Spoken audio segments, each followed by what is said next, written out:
Please join us in the Pledge of Allegiance. I pledge allegiance to the flag of the United States of America and to the republic for which it stands, one nation, under God, indivisible, with liberty and justice for all.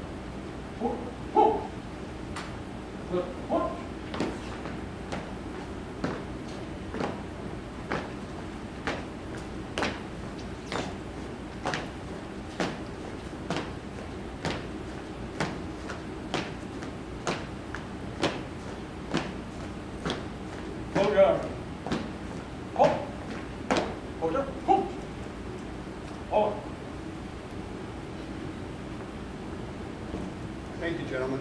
You may be seated.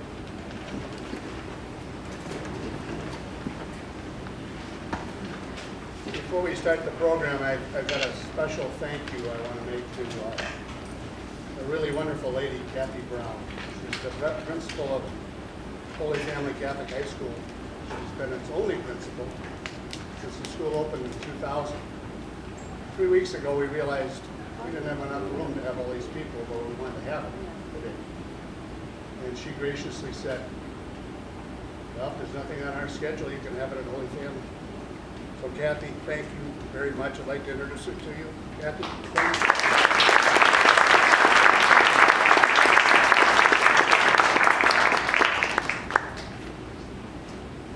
I don't know how long it's been since most of you have been in high school or in front of a principal, although some of you look like you could have. We begin every day, matter of fact, several times a day, but we begin every event as well with the invocation, let us remember we are in the holy presence of God. And that seems particularly impactful today because it's nothing less than a series of miracles that have brought you together for this event and has allowed my husband and me to be celebrating with you. So let us remember that we are, in fact, in the holy presence of God throughout this event, throughout our lives, throughout every day of our lives. So welcome. If there's anything you need, I will either have answers for you or make them up. But we will somehow have this wonderful celebratory evening together. Thank you for being here.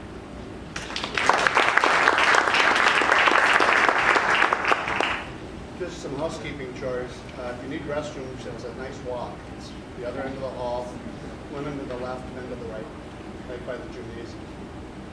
At this time, I'd like to introduce to you somebody I've gotten to know in a really fun way.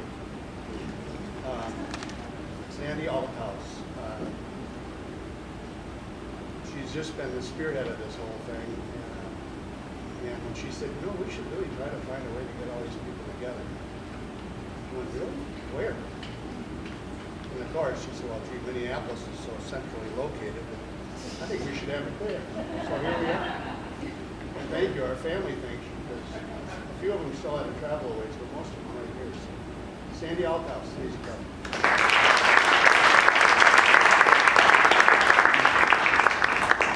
This is pretty unbelievable that we're all here today. This is truly a series of, is this on? It is. Get close to it. Okay.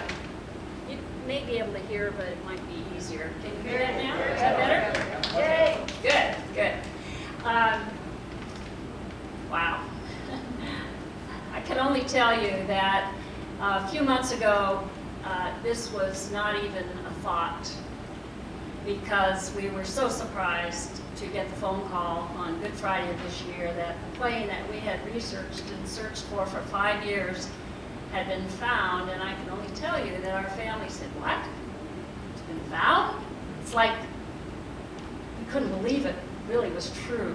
You know, you worked so hard, and then the thought came, let's see if we can't get the families, the living relatives of the families together, and maybe we could meet them.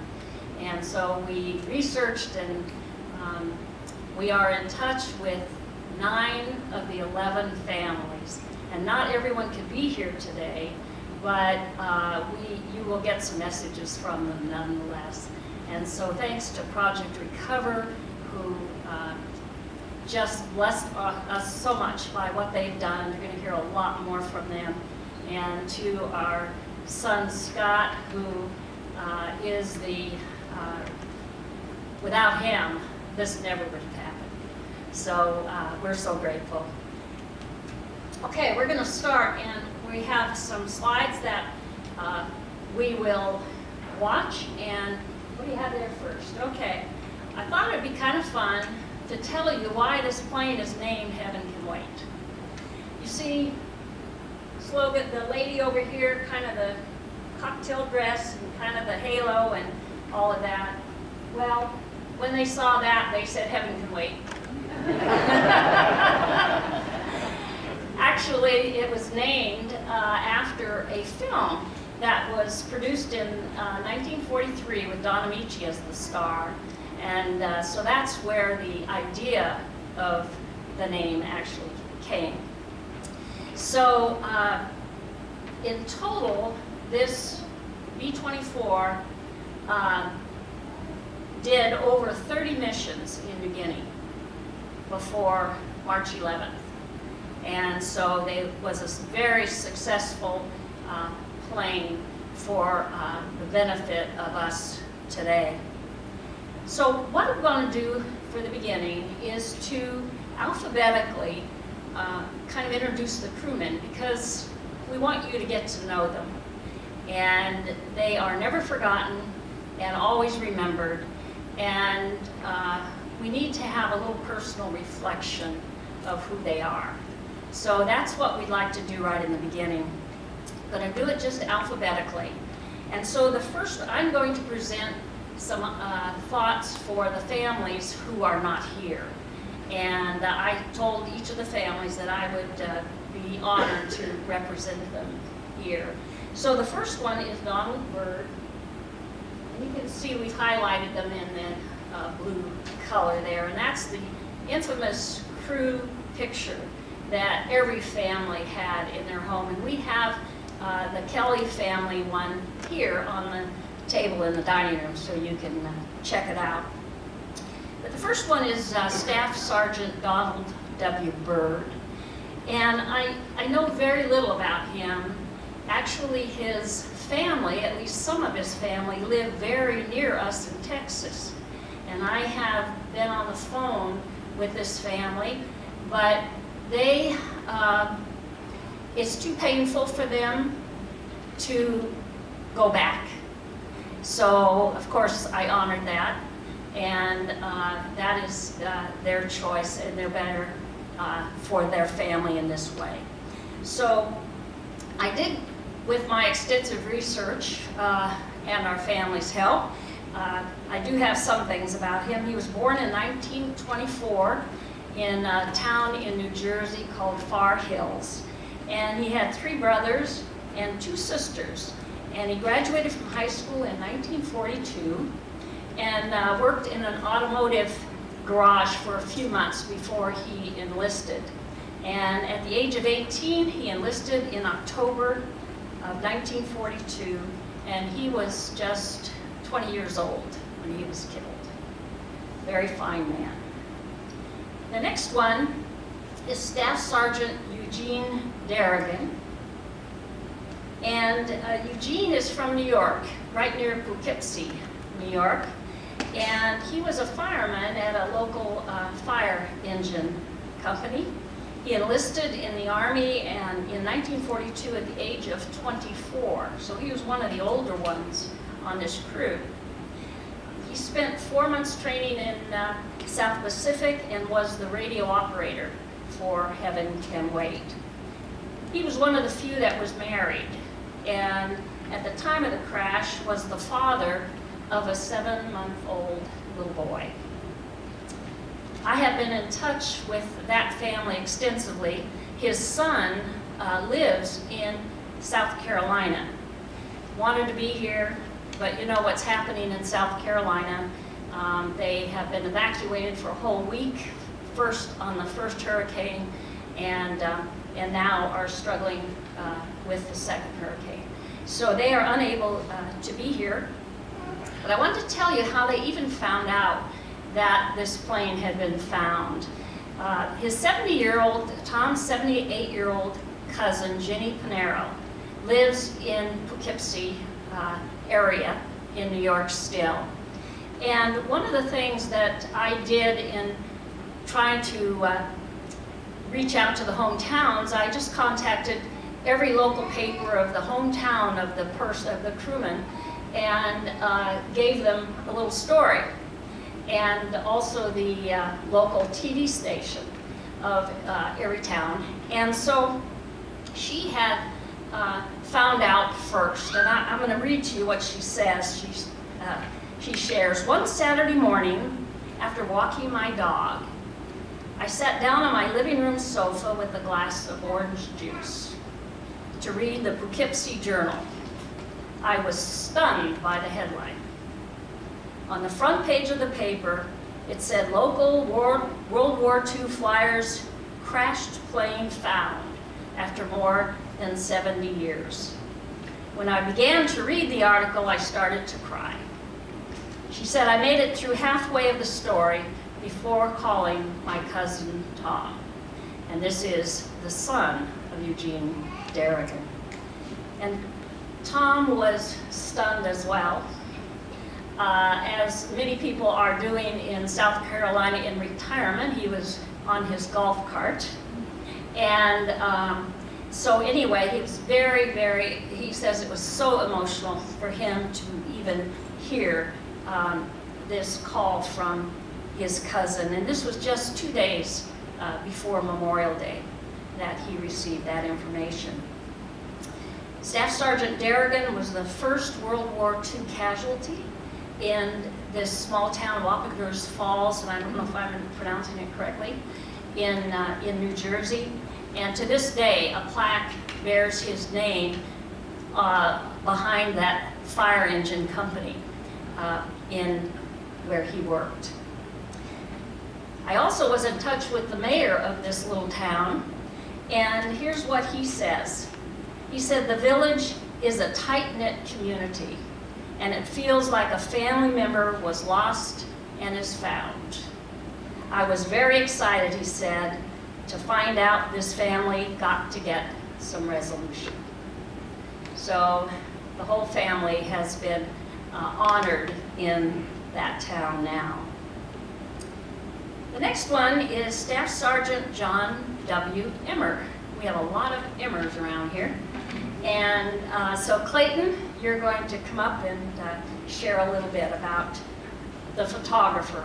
He was the photographer on the plane.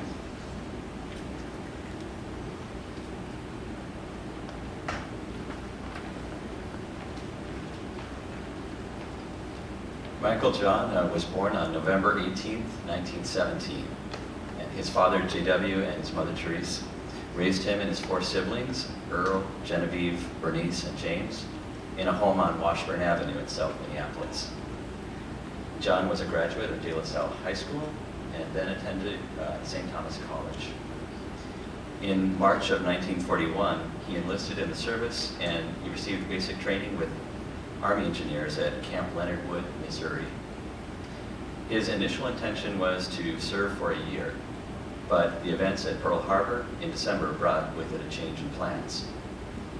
In January of 1942, his service brought him to Australia, and in December of 1943, while in New Guinea, he transferred to the Air Force. He served as aerial photographer on the crew of Heaven Can Wait. A story often shared in our family is that on March 11th, the day the plane went down, John was not initially scheduled to be on that flight, but a member of the crew had fallen sick, and John stepped in to take his place. He was remembered by his siblings for his sense of humor, his charming personality, and his personal warmth. Uncle John, on behalf of your family gathered here today and your family spread far and wide, please know of our love and our gratitude for your life as son, brother, and friend, and for your generous service to our country. Rest in peace, Uncle John.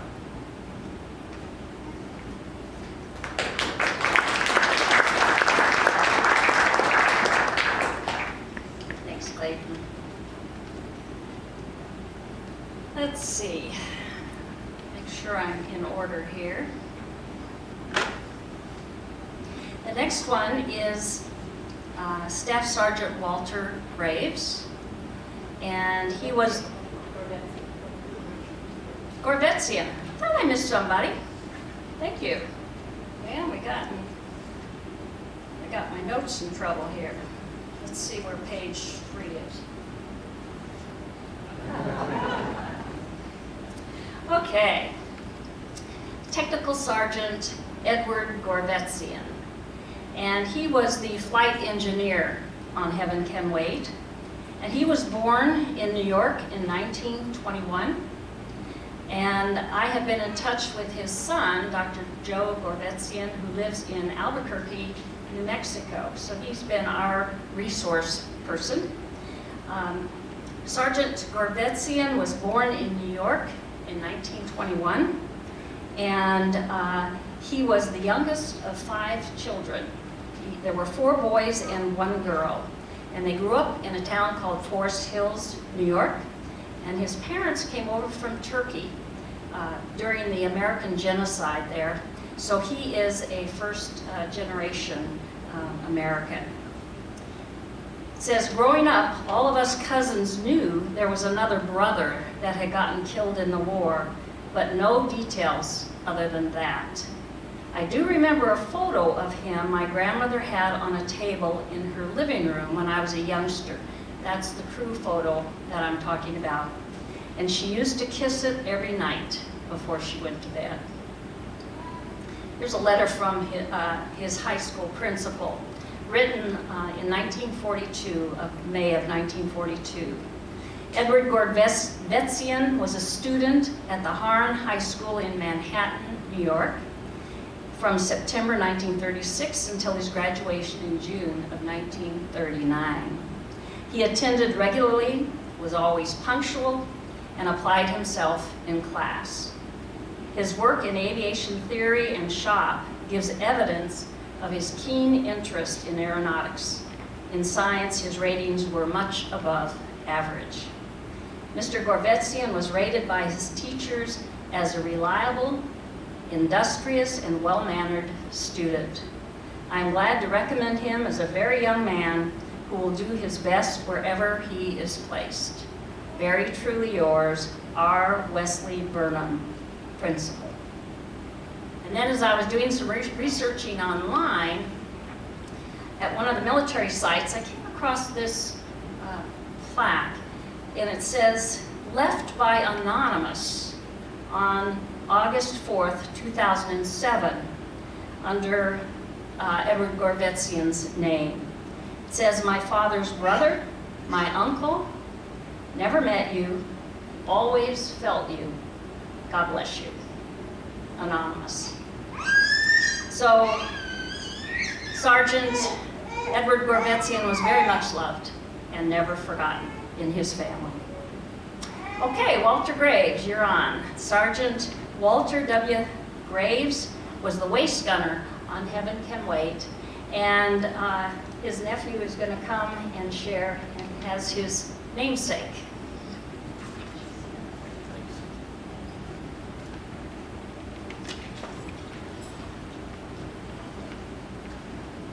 Sandy stole my line earlier when she stood there and went, wow.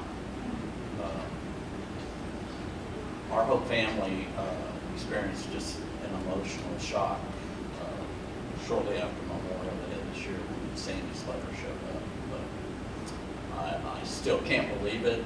I'm so happy that it happened, and I appreciate everyone's efforts. But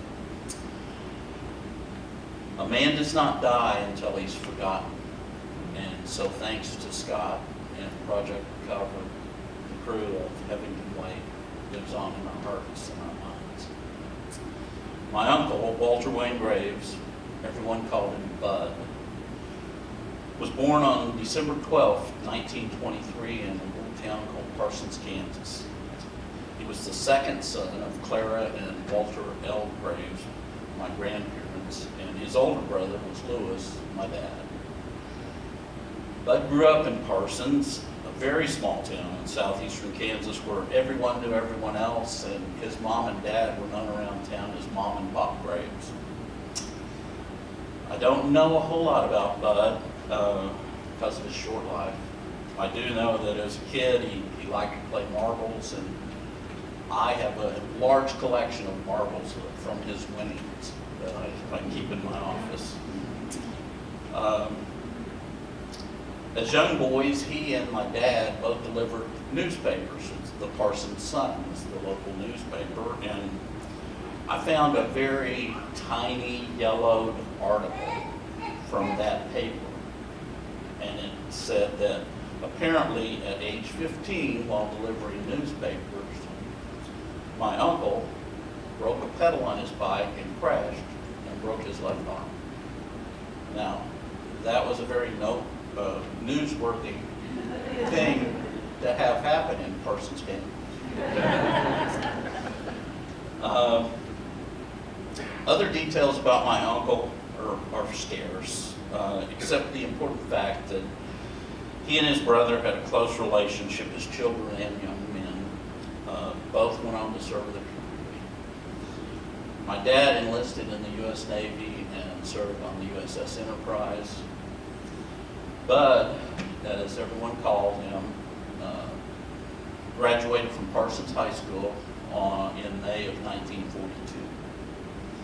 He enlisted in the Army Air Corps in November of that year. He earned the rank of Staff Sergeant and served as gunner and second engineer on board Heaven Point.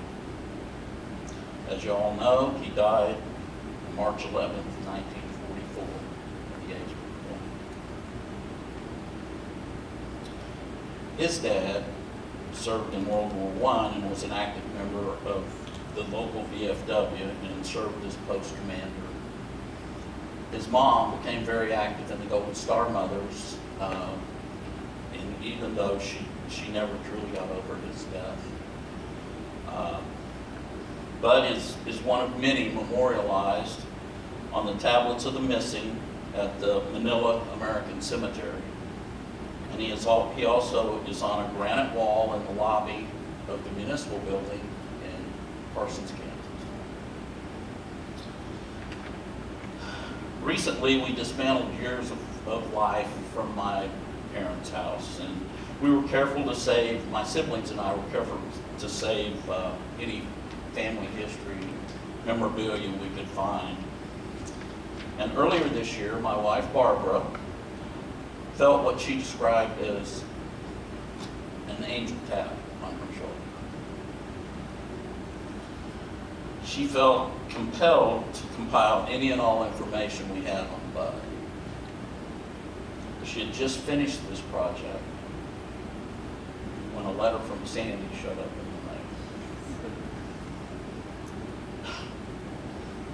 the mail. It was only a few days after Memorial Day. Our family was overwhelmed with emotion, and here we stand today. When I was born, my parents asked my grandmother and grandfather for permission to name me after Bud. Walter Wayne Graves' legacy continues with me, also born in Parsons, Kansas, on Memorial Day, 1949.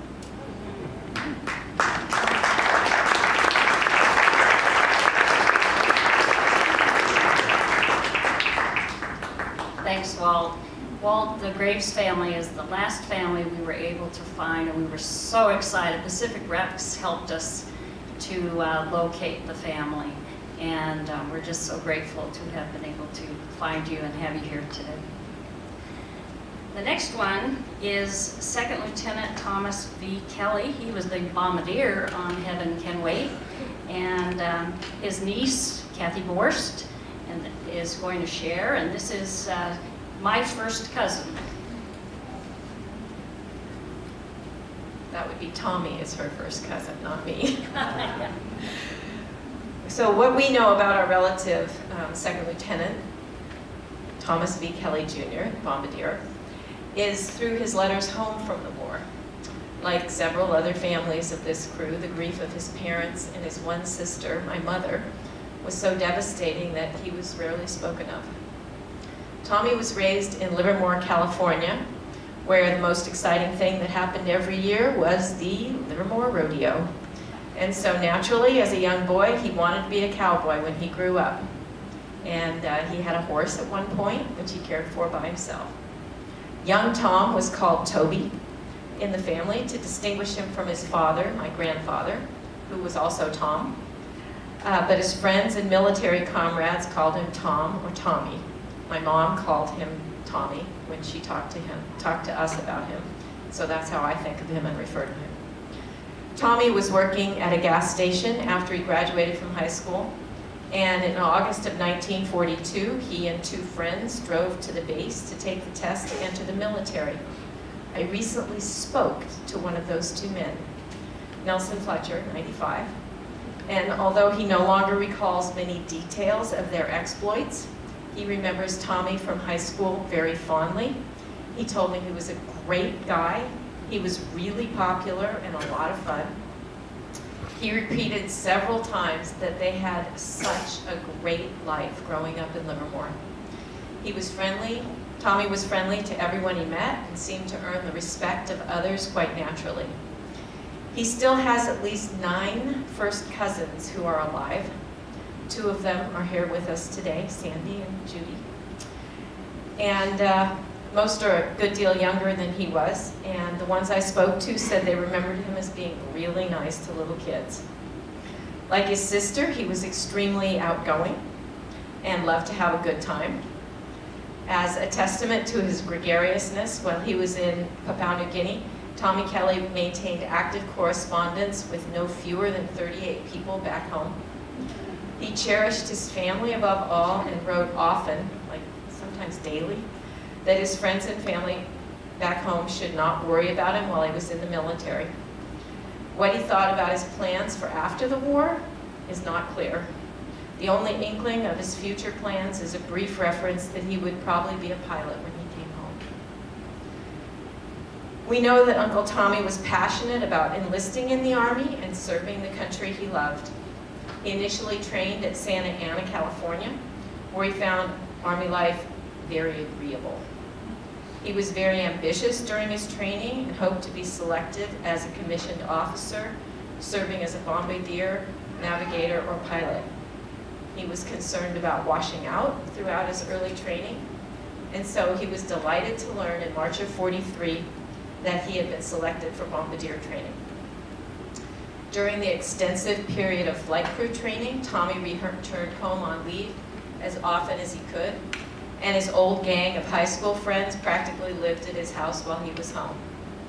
The 4 eventual commissioned officers of what would become the Tennyson crew were already good friends in March of '43, and in that month they took a pass and went as a group to visit the Kelly family home in Livermore.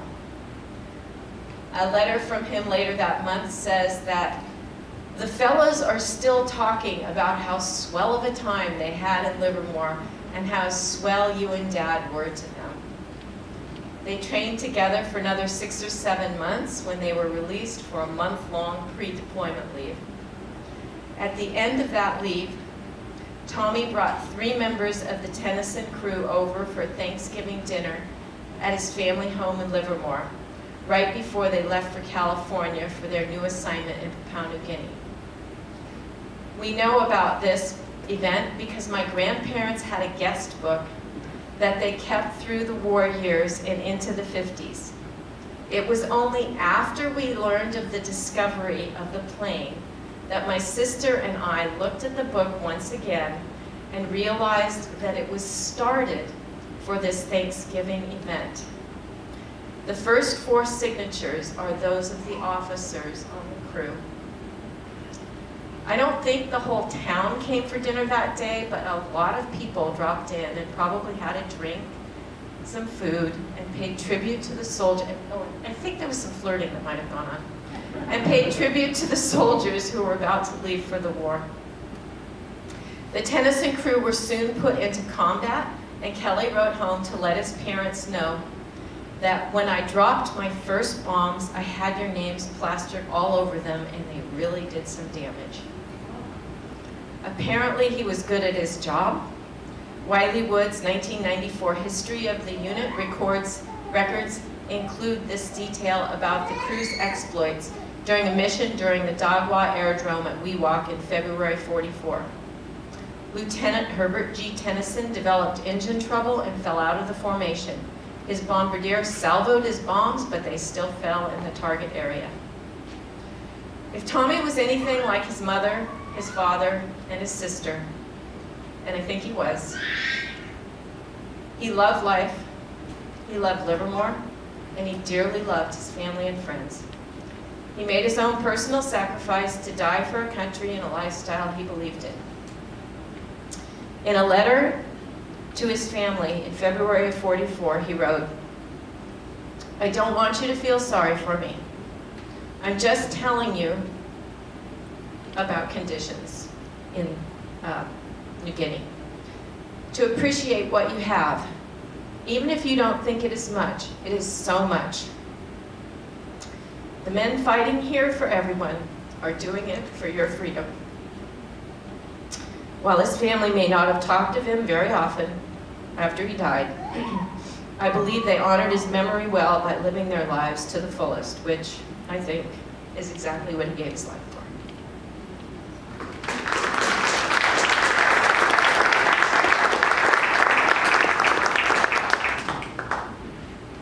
I called him Toby.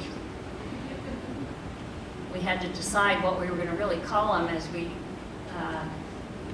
got organized here, because some called him Tommy and Tom and Toby, but he's always been Toby to me.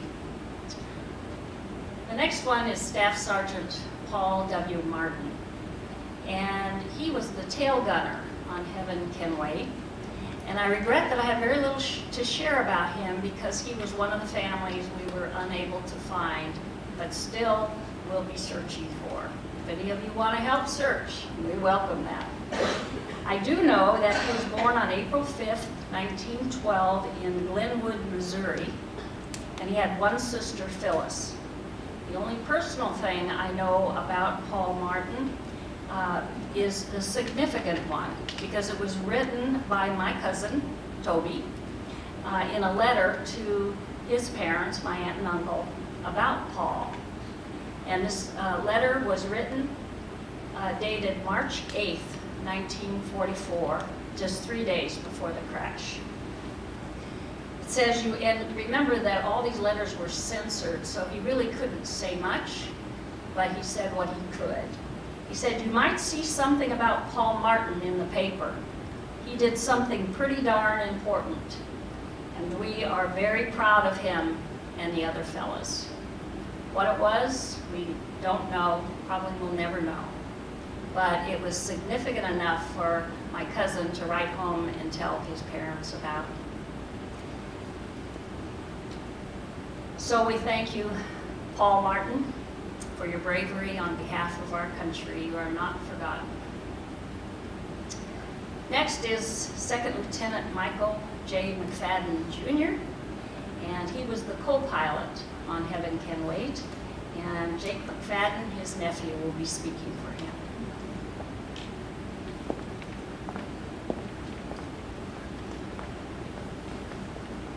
Well, I never knew my uncle, other than stories that my dad and the family told about him.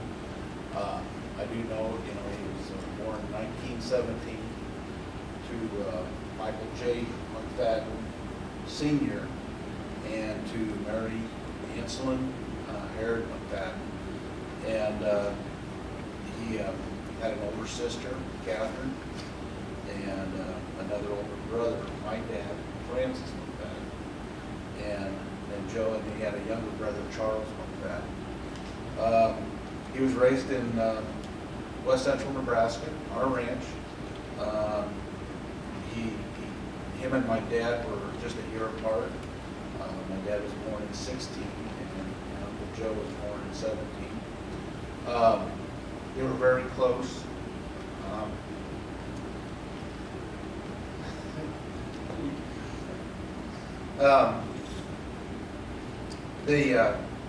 My dad talked a lot about their hunting experiences, and every time that my grandparents would talk about Joe and my dad, I always knew there was a part missing, you know. I didn't know what the part. Anyway,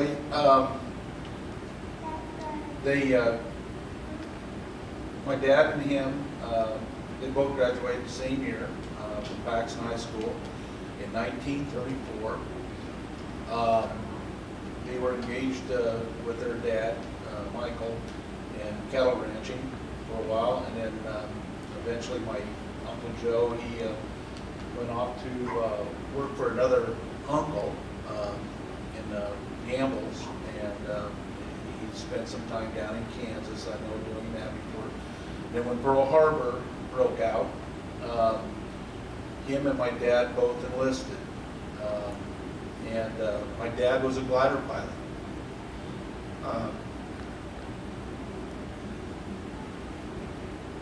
Over in the European theater, and Joe, he was in the Pacific theater, and then it was in 44. I have a cousin who is the only remaining relative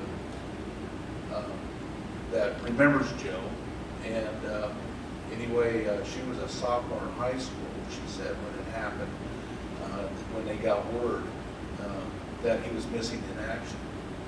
And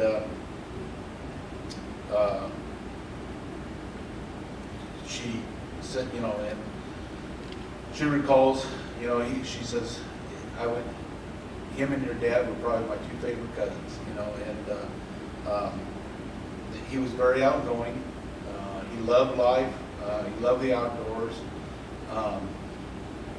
And one of the stories that I remember my dad always telling about was how the ranch is located on the Platte River. And in the wintertime, when it would freeze over, how they both enjoyed ice skating on a full moonlit night, and they could see just for miles, and they would go miles. He said they would go 5-6 miles, you know, and so every time I see a full moon night, I think of them, you know. But anyway, that's pretty much what I know of my Uncle Joe.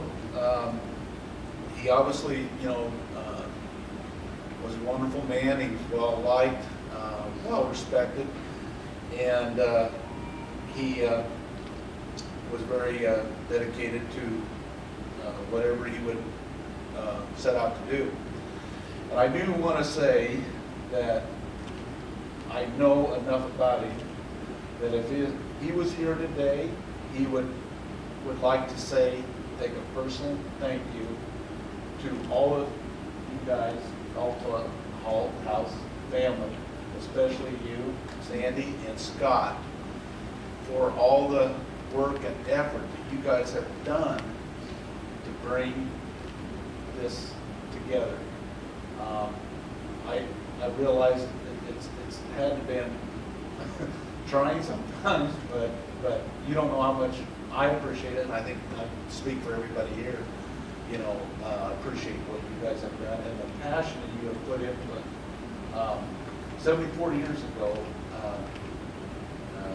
when this happened, just like Kathy said, we're all here in the presence of God, you know, and God knew this would all come together. So, with that, I just want to ask that everybody stand up and give these guys a great round of applause.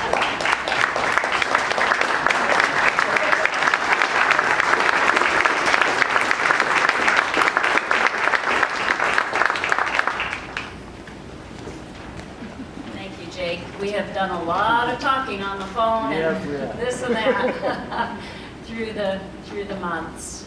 So we're just grateful for you and your family to be here today. Next one is Staff Sergeant Eugene Reinhardt, and he was a waist gunner on Heaven Can Wait. And I also have very little to share about him because he was the other family we have been unable to contact. But I do know that he was born on April 12, 1922 in Hamilton, Ohio. He had one older sister and 2 younger brothers. He enlisted in the Army in 1942, and on his enlistment papers, it said that he was being employed in packing, filling, labeling, marketing, and bottling. It also said he was married, but we, as yet, are still unable to reach this family. The next one is Second Lieutenant Donald W. Shepik, and he was the navigator on Heaven Can Wait.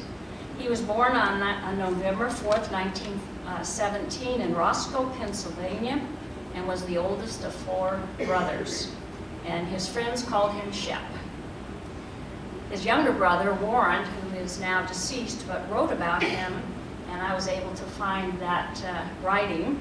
He says this: "Don was my big brother, someone I always looked up to. He was 14 years older than I, but he always had time for me, and we loved camping and fishing together." He was also an excellent trumpet player. It's a very musical family, and he played the trumpet solos, actually, in concert. He took up flying at an early age and was a natural for it. Those early aviation experiences led Don to the military, and he insisted on serving his country and joined in 1942. And he said this: "Don was a very humble man, and he's my hero." Second Lieutenant Donald Shepik was married, and his wife was 6 months pregnant when he died. Mary, his widow, ultimately married again and had more children, and one of the children that she had, a daughter named Cindy Moran, is one who I have been in frequent contact with. And Cindy couldn't be here today because there's some health issues in their family, but she's the one who sent a book here, and it's on the table, a memorabilia table in our dining area, and she would love to have everyone sign it and have it become a legacy for all of us here. But this is what she said: "I am so overwhelmed by this news. As a child, I asked my mom to tell me everything about Donald as we paged through their scrapbook and photo albums. He became so real through my mom's many reflections. She told me that she would travel anywhere in the U.S. to be with him before his departure to the Pacific." And then came March 11th, 1944. She says, "My mom was living with Don's parents when the telegram arrived at their home. My mother actually went into a state of clinical shock, remaining unconscious for 3 days. Everyone was worried that she might lose her baby, little Donnie Jr., who was ultimately born healthy 3.5 months later. I still keep my mom's jewelry box, photo album, and scrapbook of their life together just as she left it. I could just go on and on about the things my mom told me. I so wish I could be there with you all. God bless, Cindy Moran." Our last crewman to be remembered is the pilot, First Lieutenant Herbert G. Tennyson. He was born July 25th, 1919 in Wichita, Kansas, and was the youngest of 3 siblings. He had a brother and 2 sisters. We do know he was married to his high school sweetheart, and at the age of 23, he joined the Army Air. And I am in close communication with his grandson, who lives in New Zealand, and very, very much wanted to be here and tried everything he could to be with us today.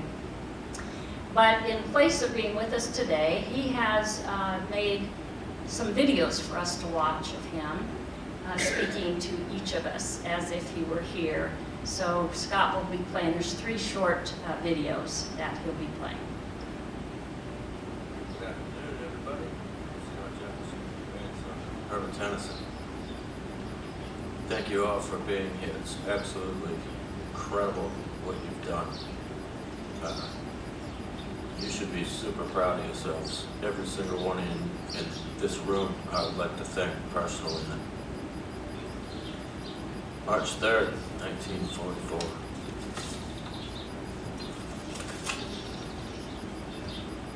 Dear Mom and Dad, I'm now in New Guinea and attached to my permanent squadron. I'll write an airmail letter tomorrow. Don't worry. Love, her. Don't worry, because the families that we leave behind are going to be great, and they're going to be caring just like my grandfather. Even 70 plus years later, my grandfather's passing was too painful for my grandma to talk about, so I never learned anything about him, to be honest, and I thought that was a closed chapter when she died last year. But thanks to your efforts and investigations, I've learned a lot more about him. He's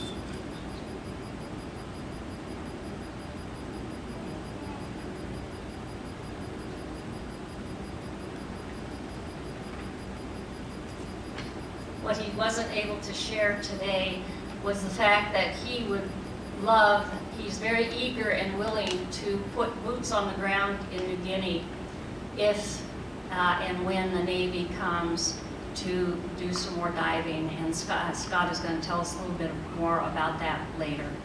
But he is wanting very much to be a part of our Heaven Can Wait family in that regard.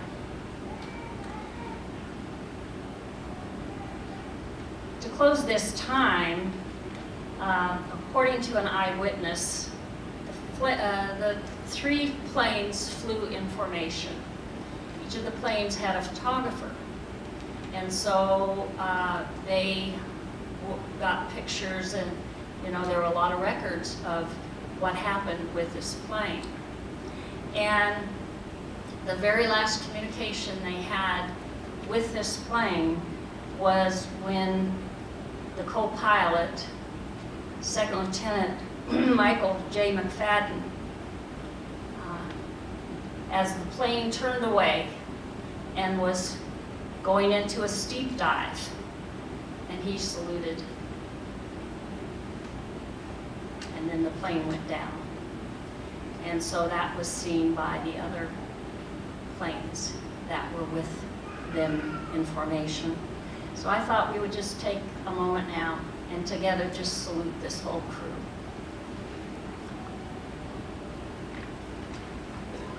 Scott? He's going to share with us what happened on that day. That detail about the co-pilot salute, that's not made up. That comes from a letter written in 1992 by one of the eyewitnesses on one of the other two aircraft that was alongside this plane when it was shot down. And 50 years later, that was the memory that he wanted to convey to the unit historian while he was. So that is a true thing that happened. If you look on your program, you see we've still got a little ways to go. So why don't we just stand up for a moment, introduce yourself to somebody around you who you do not know, and at least mention which crew member are you here representing. Let's see if we can just start the conversation. Emmer.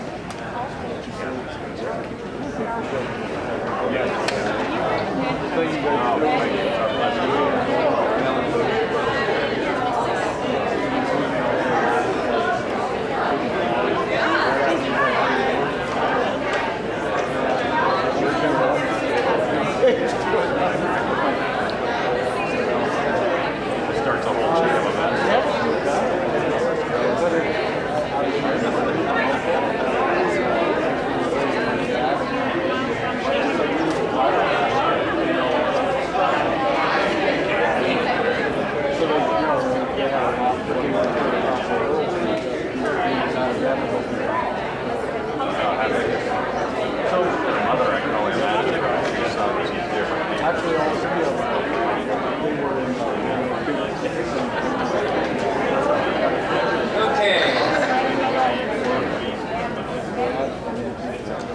So one of the reasons why we wanted to bring people together is not only to celebrate the lives of these 11 crew members, but also to share together what we know about our family members and what we've learned through the discovery process of the last 5 years that culminated in this amazing finding from Project Recover. So I wanted to just recap a little bit about what we know now, and then open it up for some questions and answers about the archival part, about just the history of the crew, things like that. And then later, we're going to have the Project Recover team talk and answer some questions about their part of the mission as well. But if you know anything about your family's history in this case, you know that one of the things that we had very little of was information about what happened on that day and how our loved ones died. This is the telegram that came to the Garrigan family in New York. And this is the notification that the family received that their son had been killed. And all we have is a date and a location, Papua New Guinea. Further information to follow. And this is from the Kelly family. This is the commander's letter that came to the family. This is the further information that followed. I've seen the Graves family has a copy of their letter from the commander, and they all seem to be pretty much the same letter. And we don't have much detail. We have a little bit. Some of the detail is wrong, but it actually represents some of the assumptions that were in the 90th Bombardment Group about what happened that day that had just been passed along as hearsay. But all we have is somewhere in New Guinea, this thing happened. And that's all that we can say at this time. And that was all the information that any of us had. So I just wanted to make sure that one of the things that we all take away from today is a clear understanding of what did happen that day. And the full version of that is in the report. There's a copy on the table. I'm happy to email that to anybody. But I just want to make sure that we have a common understanding as families going forward to share memories across the generations. So our story started on Memorial Day of 2013, and that kicked off a round of research that led us to some basic facts that we understood about the mission. And this is a picture from Kelly family reunion at Diane and Bill Christie's house in the summer of 2014, where we came together to celebrate what we had learned. And can we just raise the lights in here? If you were at this reunion, if you're in this picture or were nearby, can you just raise your hand? We have a lot of people here who are so glad to be coming back a second time. And it was at this reunion which we were kind of thinking was going to cap off what we had learned, and a great way to celebrate. That somebody, and we have a disagreement within the family about who, suggested, well, what if we were to send a group out to Memphis, Tennessee, where there's archival records from the unit and might have more information that we could really pin down where this plane was.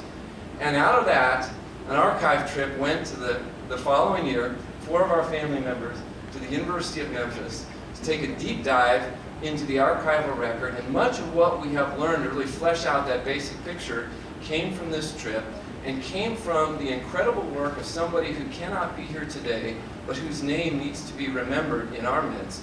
And that's Wiley O. Woods. Wiley was a member of the 90th Bombardment Group. He flew with the group after the time that the Heaven Can Wait plane went down. And he became the unofficial unit historian. And one of the labors of love that he did was collate all the letters and diaries and unit records of this 90th Bombardment Group in his compilation that became a unit history. I've got a copy of the book out in the other room if anybody wants to look at it. And one of the first people the Kelly family contacted, found, Mom, I think it was you who tracked him down, was Wiley Woods. We heard about this history, we got the book, we needed to know more about the story. And he corresponded with us over a long period of time, giving us these cryptic numbers. And these cryptic numbers were volume page references to this incredible corpus that he pulled together so that our group could come in 2 days and harvest that information. And that is what led to actionable information on where this plane was likely to be. So here's what we know. The plane did not go down anywhere near Papua New Guinea. Papua was the primary target for Mission 71D. The secondary was Hansa Bay. The plane went down in the secondary. The reason we have Papua is that that was what the primary was in the mission record. Hansa Bay was 93 miles away, so it's not too close. We know a lot about the target and the mission area that they were operating in, this little bay in Papua New Guinea. And one of the puzzles we had to figure out is where exactly were they targeting, where were they bombing. We were fortunate through this archival trip to bring back detailed photographic records that showed us exactly what was going on. So this is Awar Point, and right here, this is a big plantation. This is a bunch of bomb damage. They've been bombing this place for almost a year by the time March rolled around. And right there, there's dot, dot, dot, dot, right there, is this gun emplacement. This is the gun emplacement that this plane was targeting. This may have been the gun emplacement that shot them down. This is a picture that was taken between 4 and 6 weeks before the mission that the crew was lost by a passing B-24 Bomber. And that is what they were aiming for. And those are the people, if you see in the close-ups, that were involved on the enemy side. We had to find out where they're coming. They're coming from the north. That led us to understand where this plane might have gone down. And they were in a 3-plane formation.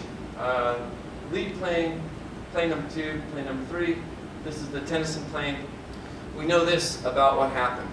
Just as they turned rightward, starting their bomb run towards Awar Point, they were hit early on by a box barrage of anti-aircraft fire.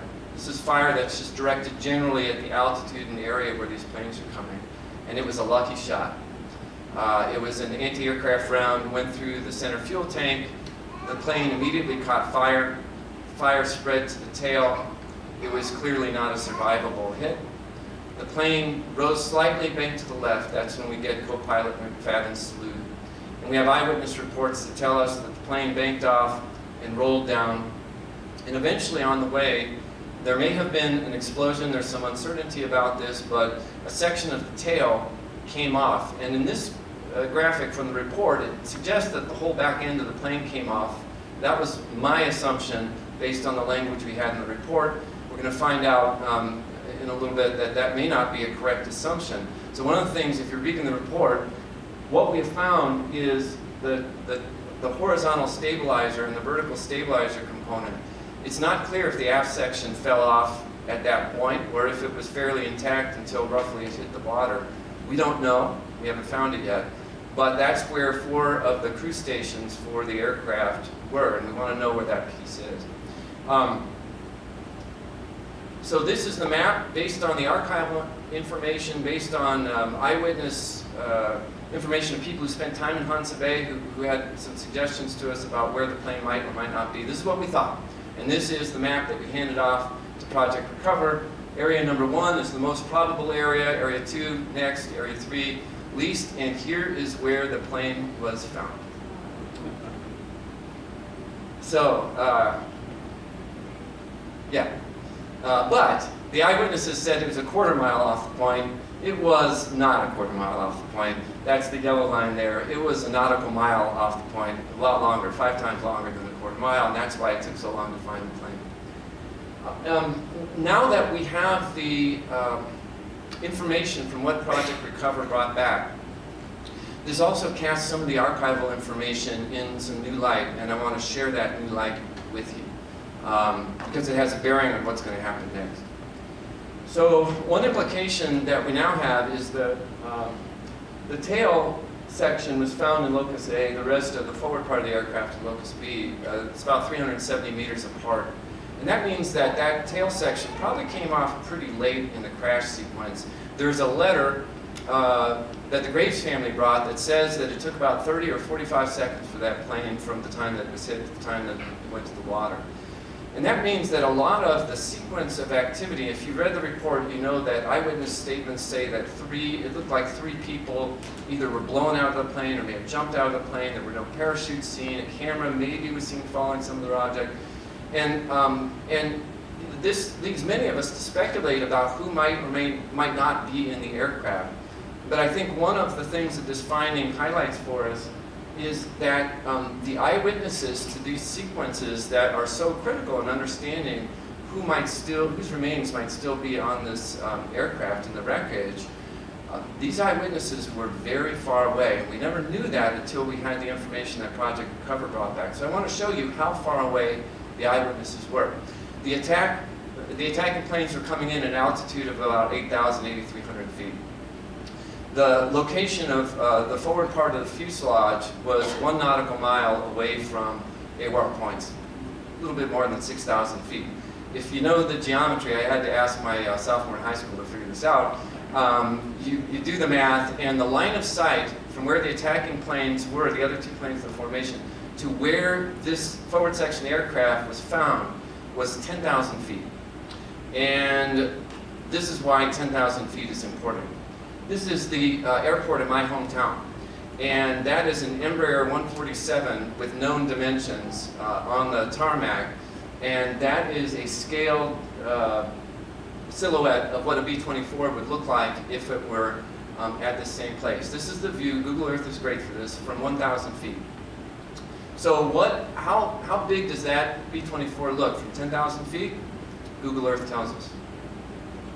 It looks that big. So depending on where in the sequence the tail section came off and things were observed to be falling out, or people, it might not be entirely clear what was going on when that last sequence happened. So we don't know. It's possible that all the crew members are still in pieces of that aircraft. It's possible that 3 or more exited it. We don't know. But I wanted to bring you up to speed on this because we now have much clearer information that we're going to need to wait for the DPAA to figure out what's actually, what can be found in this wreckage before we can have really the complete story of what happened that day.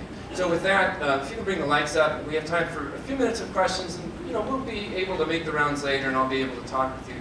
But if you have any questions on this part of the archival research and what we now know about what happened that day, or what things were like for the crew, I'm happy to answer for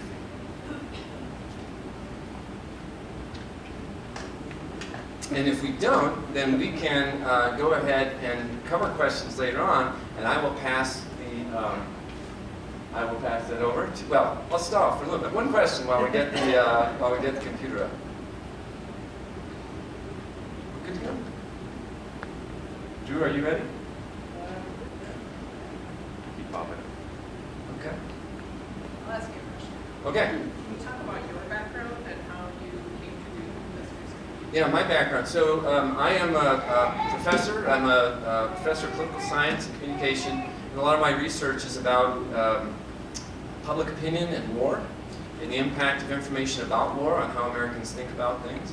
I'm also a military veteran, and that's what led me, Memorial Day 2013, to translate some of what I was doing in research to try, which is a negative topic to be researching, to try to do something a little bit more positive and find out a little bit more about relatives of mine who had died. There were 2 that I looked at that day, and this is the story of one of them. So that's my background. I'm going to try to move around a little bit so I can A, see my slides, and also I'm just not a podium guy. To begin, on behalf of everyone here with Project Recover, I really want to thank Scott and Sandy and everybody for inviting us to be part of this. It means a lot to us. I'm always struck. I've been very fortunate to go to a couple different family gatherings. And I'm always struck that the greatest generation, of course, right? These are men who gave their lives the ultimate sacrifice, and they're still giving us a gift 75 years later by bringing us all together. And that's not missed on us. And being part of this with your families is what motivates us every single day that we work on this project. So thank you. My name is Drew Piotrowska. I'm the lead archaeologist for Project Recover.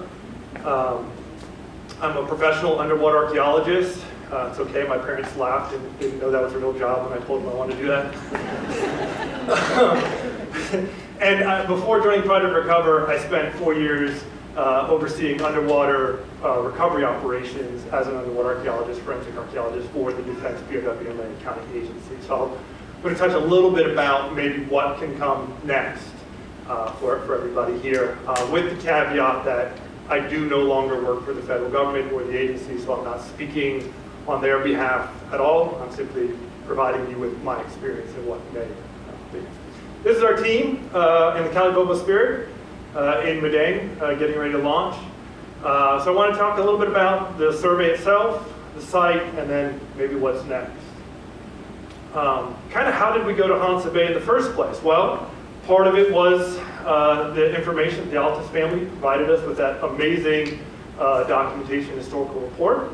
But also, we track as Project Recover on a global level MIA losses all over the world from all previous conflicts dating back to World War II. And so here we have sort of our internal database. As you can see, all these little pins, that's over 300 MIA cases that we're currently have. We know of more. These are ones that are sort of our higher probability type cases that we're constantly tracking, constantly updating, and looking at where can we have the most impact.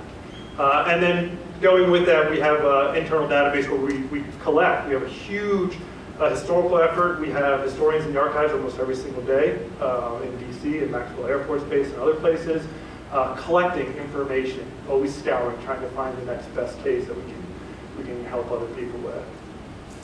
So for Hansa Bay in particular, it wasn't just the Tennyson B-24. This was some of the information that we had going in. So here we have two different B-25s that we actually had photographs of them crashing into Hansa Bay.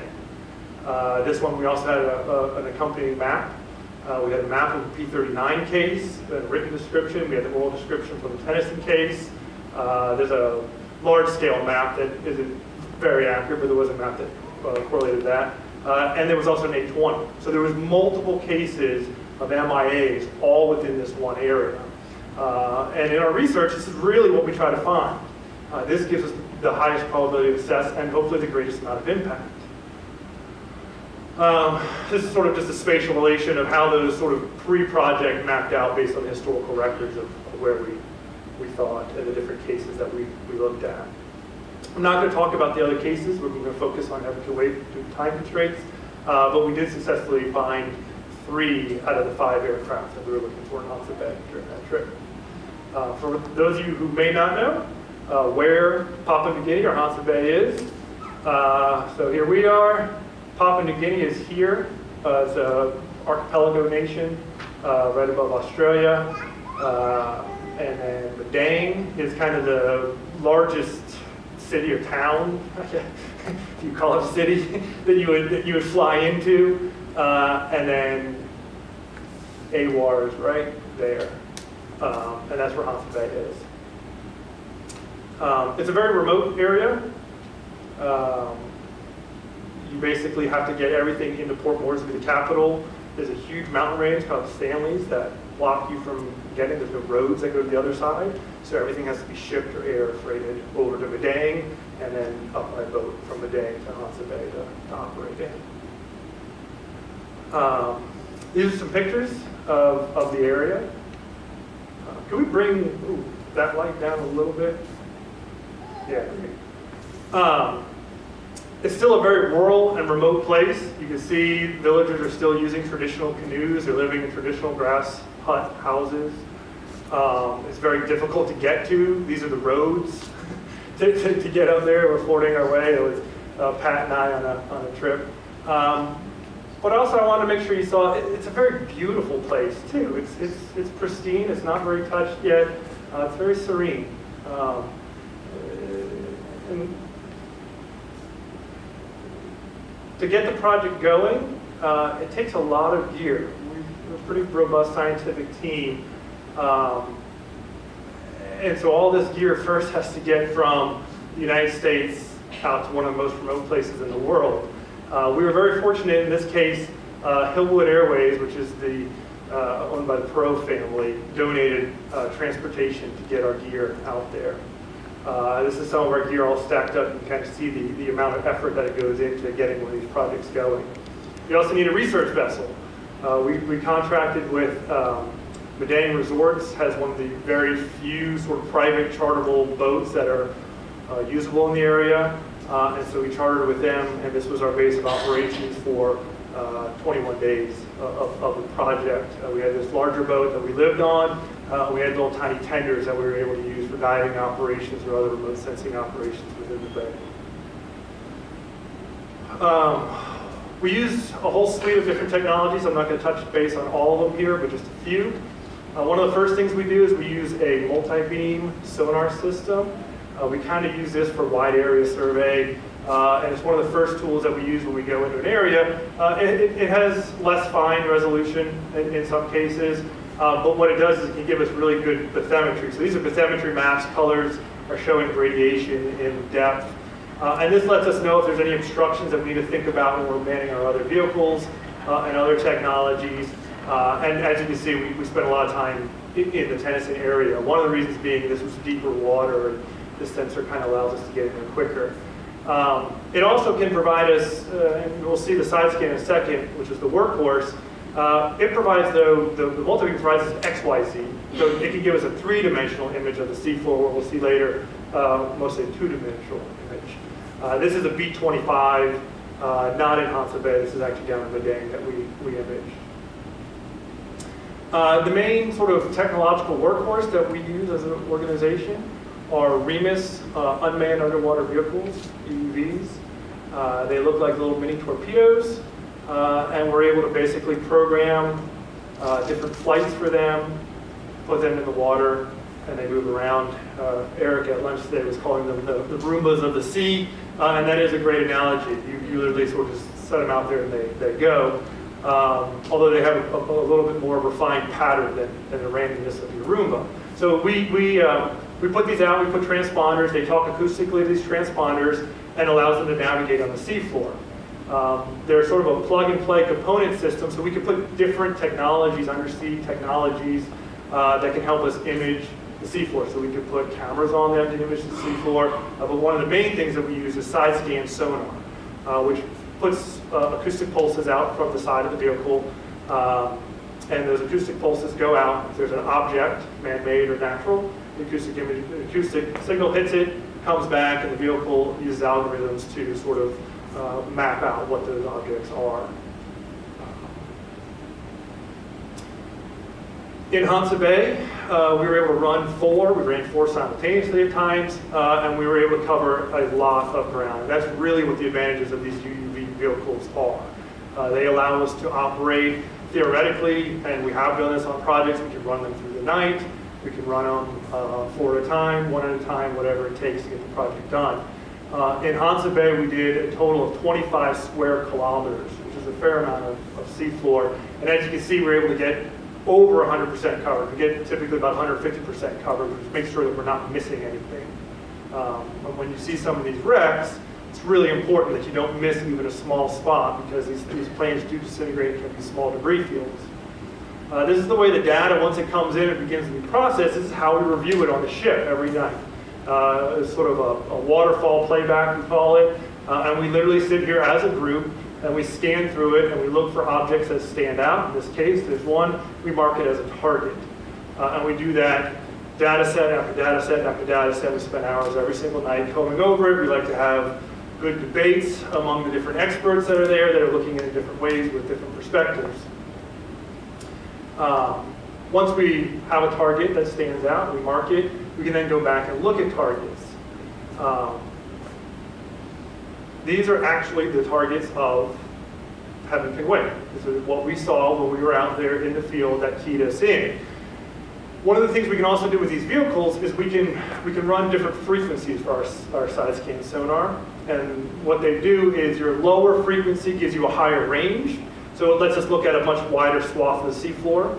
Typically we can see 75 meters on each way, but doesn't give you a very good resolution. So you have objects that definitely stand out. I think everybody here can see that that's a linear object versus these sort of round blob objects that if we looked at the whole data set, we'd see these are geology, they're all over the place, we're seeing lots of them. We're not seeing a lot of these very straight lines. Straight lines don't tend to form in nature. But then we can go back and we can put it look at it at a higher resolution, in this case 1800 kilohertz, and so we go back and we do these reacquires, and we try to determine, is this really something or is this a false positive? And so Again, these are the actual images that we saw in the field that keyed us in that this was, in fact, a wrecked aircraft site. This one was a real dead giveaway. Once we saw it at 1800, we knew that was going to be the tail section of a B-24. Given the area, the tail section of B-25 actually looks very similar as well. This one, we're sort of referring it to the turkey print.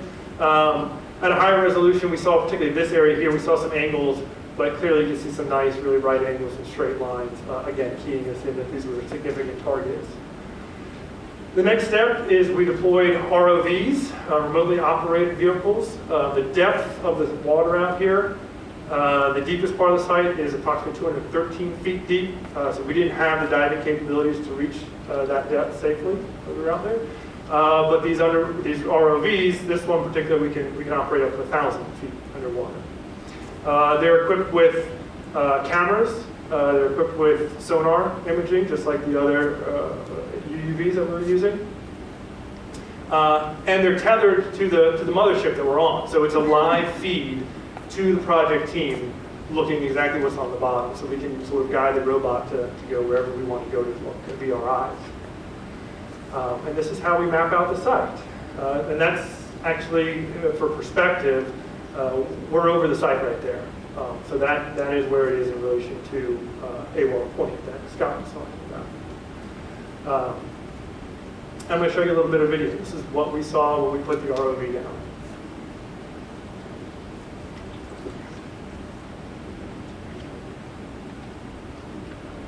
It's the landing gear. This is the wing section. This is the engine, sort of the tubular framework where the engine sits in. Props. Forward fuselage is this whole compartment here.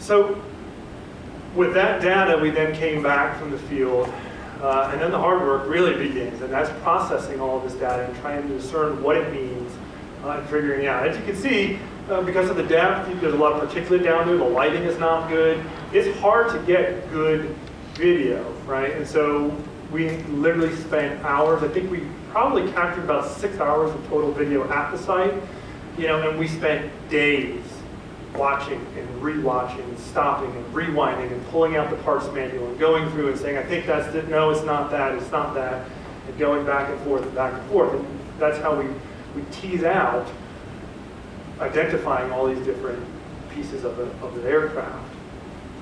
And what we did is we developed what we call archaeological parlance, a site map, simply a map of your archaeological site.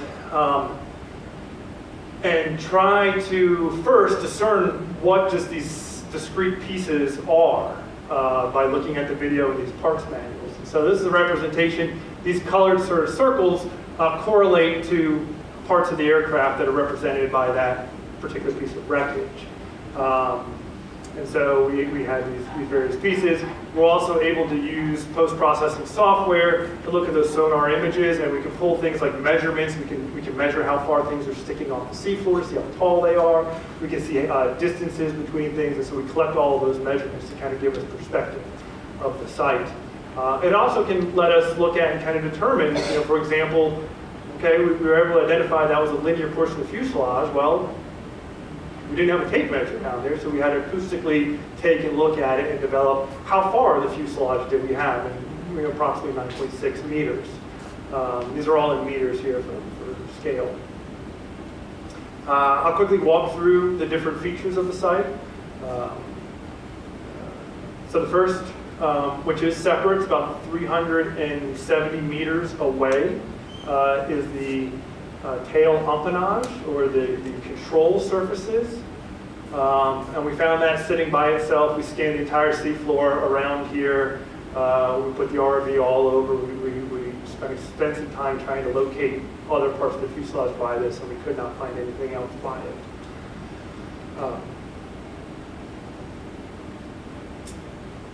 Feature 1, Locus B, is the starboard wing, section of the starboard wing, with the landing gear. We were able to identify, we were able to look at the landing gear, see which way, whether the landing gear was up or down, which way it was facing towards the hub, and that helped us get the siding. And then you have features here that are sticking out that are kind of hard to see in this video, but that's where the control surface is. So now we knew which way it was lying, and that allowed us to identify that as the starboard. And as you can see, the starboard was separated, I want to say it's close to 20 meters away from the main debris field. Features 2 and 3 were basically two large unidentified objects. We know they are wreckage. We could not, we just didn't get good enough imagery of them to identify exactly which part of the B-24. I do think they are significant. So this is 2, this is 3. 3, looking at it, does look reminiscent of at least fuselage portions. Now that could be broken off from the forward fuselage there, it could be from the rear fuselage, and it is sort of our recommendation that these are looked at further by divers or more ROV work or something to try to determine what these pieces are, and if they could be evidence of the rear section of the fuselage that we're still missing. Feature 4 is the other wing, the support wing. Again, landing gear, we saw that in the video. Feature 5 is the main fuselage section here. What is interesting about it is, though it is heavily degraded and very much collapsed upon itself, it seems to be lying still in a linear, uniform position, meaning this is the nose, and this would be probably towards the rear of the bomb bay. And so it doesn't seem to have broken apart, it just over time is collapsed upon itself. And that has significance with regard to who might be in that area if they were to do excavations out here. Some of the ways that we identified that as the fuselage, and then also try to explore it a little bit more to know which parts of the fuselage and where any type of excavation might want to be focused, was we started looking for defining characteristics. The first one that stood out was the nose landing gear, which was very obvious to us. Here's sort of from the schematics, and here's an image Scott provided us of Heaven Can Wait getting retrofitted. And so that's a very known position towards the front of the plane. And here you can sort of see the ribbing that would be coming up, sort of surrounding the framework, and then the ribbing that would have been coming up most likely for that turret modification. So that all fits sort of in line. We'll also look at this part here very quickly in close up. It's hard to tell here. But these are what I just pointed to. These are two seats of the aircraft. Again, in a perfect linear position right behind that landing gear, tucked up right under the pilot and co-pilot seat. And sure enough, right above that landing gear in the debris field, this is either the co-pilot or pilot seat. And we can know that from the schematics. Here you can see this corrugation. This is from the flying B-24 today. You can see that corrugation there. The curve patterns match perfectly, identifying that as one of their seats.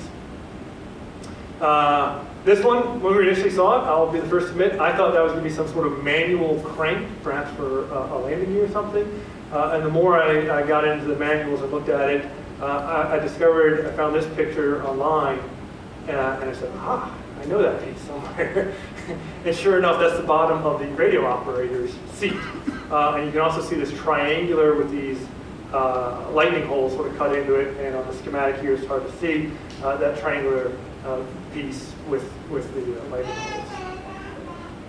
The last two sort of features, were engine pieces.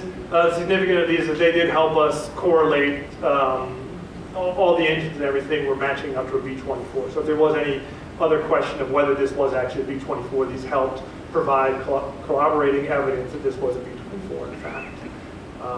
And you can sort of see the different components, the oil tanks match up, the exhaust collector rings and stuff like that. So last thing I want to talk about is sort of how the evidence comes together, and this sort of will take us into like what the next phase of this project, which will be taken over by DPAA, will be like. And so objectivity, I put that, objectivity is the key. As archaeologists, as forensic personnel, we always have to look at things and try to keep an open mind and not look for subjective leads. So we always have to step back, right? When we assume we know what this site is, we have to step back and examine the evidence and see what it tells us. So the first thing we do is we know we have a B-24 because I just walked you through the site. We had defining characteristics that were clearly indicative of a B-24 aircraft.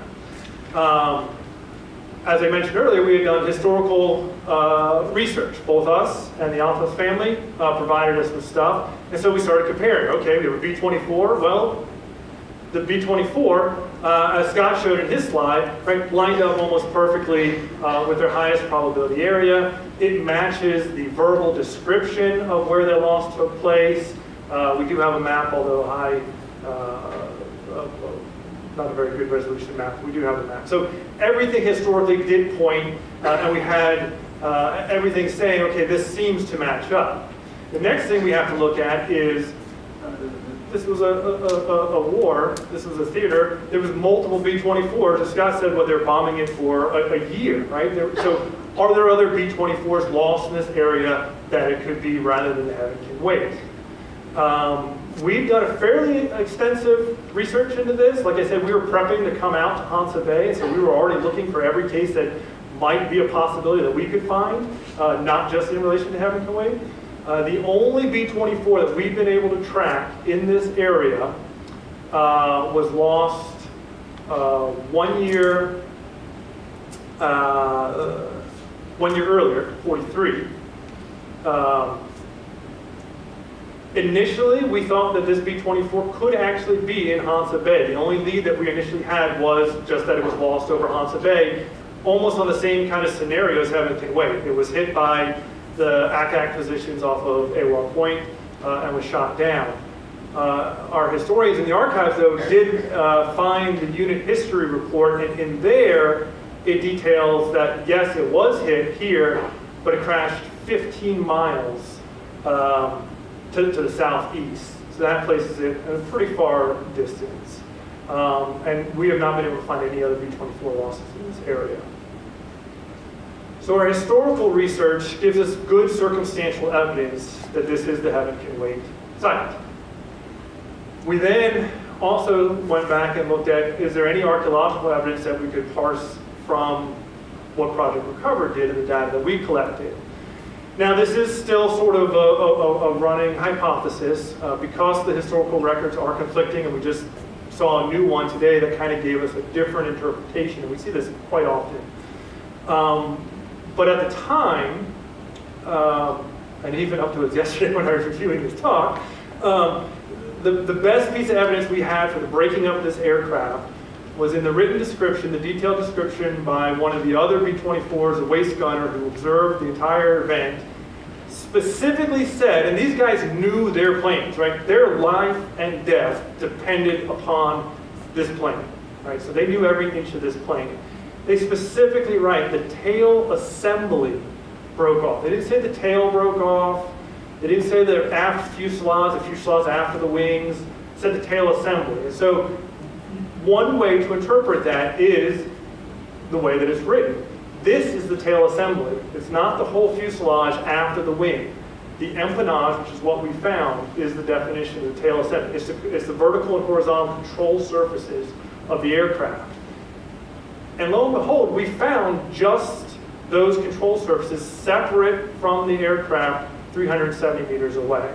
So that's good archaeological, we'll call that circumstantial evidence, so at this point, right? There could be other wrecks that broke up in that same way, or it could just be simple luck, that maybe it broke in a different way and that's separated and we just still haven't found it.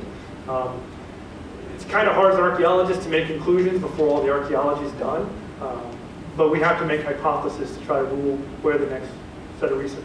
So this is bringing together, now we have 2 points of circumstantial evidence. It's sort of tightening our grip of what possible aircraft this could be. And this kind of brings us to the end of where Project Recover's investigation has gotten us, right? So circumstantially, I think it's safe to say, and I felt comfortable identifying the site as Heaven Can Wait. We prepared our reports, passed them over to DPAA, recommended an excavation of just this one area in the front, because so far it's the only part of wreckage that's actually that we can associate with any individuals. And we believe that it's the forward part of the aircraft, which could count for, I believe, up to 6, right? The pilot, co-pilot, navigator, bombardier, engineer, radio operator may or may not. Sometimes radio operators man the waist guns. Sometimes they were in the radio operator station. One of the gunners would have been in the nose gun, and then the others we're pretty sure would have been in the rear of the aircraft. But we have recommended for excavation in this forward portion. The other thing is we are missing part of the tail section, the aft fuselage. And as you can see, the location of this is right at the end. We found this on our very last day of survey. So we would have loved to extend surveying on, but the end of the project had come. And so we have recommended that DPA continues surveying to the east beyond to search for more wreckage. Again, this is where I'm speaking from my experience. I'm not speaking on behalf of the government. My understanding is DPAA, through a letter from the senator, has acknowledged that they are interested in pursuing this case. They want to move beyond circumstantial evidence. They want to move to a more positive identification before they would then take the next step after that, which would be a full excavation and hopefully recovered remains. The reason they do that, these are extremely expensive operations. At 213 feet, it's very technical diving. It requires a lot of helium, which makes the cost go up a lot. So my understanding is they, in the near future, are hoping to send a team of Navy divers accompanied by experts from DPA, forensic experts, to try to see if they can determine an actual identity of this wreck site. That's probably the ship they'll use, if I had to guess. That's the Safeguard. I've sailed on the Safeguard in Papua New Guinea on recoveries out there, and it works in the Pacific Ocean. So some of the things that DPA might be looking for that can help identify this next step. First, that tail empennage, right? Here's an image of the empennage. Now we can see that it is completely encrusted, which makes reading numbers off of it hard. But those numbers may actually have protected the paint underneath. So if they removed carefully and correctly, and be frank, you get lucky, you may have markings. What's interesting, right? Those of you who looked at the case now and know about the 90th, right? The Jolly Rogers had a very distinct tail pattern. They all painted on their tail. So not only could we possibly find the tail number, which was printed, painted or stenciled on to all of these aircrafts on their tail structures, you could also find evidence of that Jolly Rogers symbol. And the other aircraft that crashed a year later was not from the 90s, so it would not have the Jolly Roger marking on it. So that would be a neat way. And this is an example that I took of a B-24 vertical stabilizer from Italy. And as you can see, the markings can survive 75 years underwater. Obviously, material evidence that could connect to any of the individuals. Dog tags. I've recovered dog tags from underwater sites. These are from an underwater site in pristine condition. Data plate. The B-24 data plate was right next to the pilot's. It's right there. Data plates don't always survive very well in this kind of environment, but they do at times. Obviously, sort of a wedding ring. My wedding ring has my wife's name and our anniversary date etched in it. Those are ways that you can connect individuals. Probably the best source of evidence from this case might be if they can recover one of the machine guns. I believe there was 10 or 11 50 caliber machine guns. All of those were serialized. And I think the historical records have something like 8 of their serial numbers. And so there could be a correlation made there. Again, these are recovered from underwater sites, and the serial numbers are able to be read. You can also find, it's not as concrete, you can find material evidence like this. So this is a round from a Vietnam era case, but that's RA Remington Arms 64. That's the head stamp of a piece of ammunition stamped in 1964. Interesting, in this case you have one plane in 43, one plane in 44, right? You cannot have a 1944 bullet on a 1943 crack. You can go the other way around. So that's one way that archaeologists can sometimes use to differentiate between sites. So this is the type of information that they are hoping to be able to go find while they dive on this site. And one or multiple of these may be able to use to give a much more positive identification. So that would be the next sphere, sort of, again, narrowing down, and hopefully what they'll be able to do is narrow down and definitively say, yes, this is the Heaven Can Wait. And that would take them to the end of their next phase that they're planning on doing. If they did that, they would likely move into the recovery phase, where they would do an excavation. The end goal of the excavation is to recover human remains. These are not, I don't want to name it, these are not remains from the Heaven Can Wait site. This is just a sort of example of what would happen to the next phase. So remains in a saltwater environment, 75 years, no problem whatsoever. So some of the things that the forensic anthropologists would do with those remains is they would start building a biological profile. They do this in the blind. So they're not given any information. They're given remains. They're not told what case it comes from, where in the world it comes from, anything like that. And blindly, these forensic anthropologists will go through and analyze it and come up with a profile that fits that bone. Typically, they'll try to determine the sex, race, age, stature, trauma, individual traits, cause of death for that individual with no name, no association. They just put that out. And what they then try to do is that separately, after that's been completed, they'll then start comparing it. A different anthropologist will take those notes and compare it to the historical notes from the case. And so, Mr. Graves, you got up and you talked about how your uncle had broke his arm, right, in the newspaper. So that break, when he was 15 years old, would have healed, and that's the kind of thing that they can look at. If he is the only one on that plane who had a broken arm prior, which is very feasible, prior to that plane crashing, well, if they find an arm bone that clearly was broken at a younger age, had fused back together and healed, well, then they can make that connection. And so that's the kind of thing that these forensic anthropologists are always looking for. So that biological profile, then that's moving into the next step where they're trying to individually identify remains and give it to an individual, moving beyond simply the case. Dental records, we have lots of dental records for World War II casualties. And so things like cavities and fillings and stuff like that, they're actually better than DNA, if you can believe it, in terms of identifying. If you have the dental record showing an amalgamation or a filling in a tooth, if you can think about how random your teeth are ground down in your mouth, and then you're going to go in and drill that out and put a chunk of metal in some random shape in there, just the randomness of that is so unique that if you have that x-ray, no two human beings are going to have cavities filled in the exact same way. And so that's a great record of weight. So then they try to just keep bringing in more and more of this information and try to really narrow down. And the more lines of evidence, obviously, the better. It gives them a higher confidence level of what their assumptions are. And of course, they'll be able to cut the remains if they're larger pieces for DNA, both mitochondrial and nucleic. And all those come together and then hopefully would lead to an identification.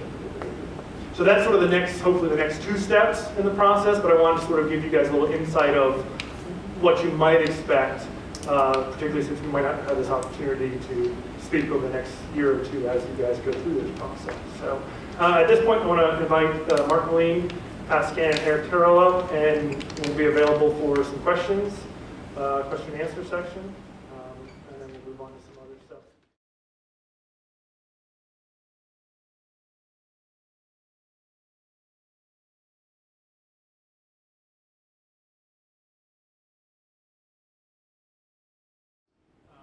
Such as Eric and Mark had some funding from the Office of Naval Research. In 2016, however, we received a substantial grant from an individual in Texas who came to Palau with in the Republic of Palau and actually participated as a team member, dove with us, searched for Americans missing in action, and felt that our work needed to be extended. So since 2016, we've been funded by private donation. This individual has given us the opportunity to go global. So since 2016, we've been in 13 different nations pursuing different MIA sites.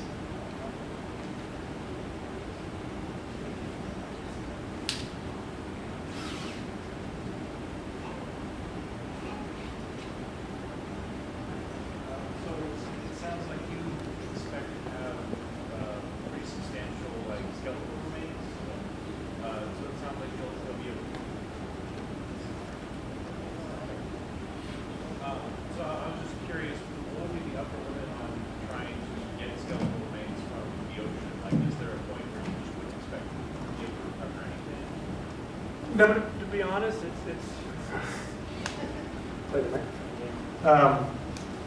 it's really case site specific. A lot of it has to do with the preservation environment at each particular site and kind of how quickly the remains are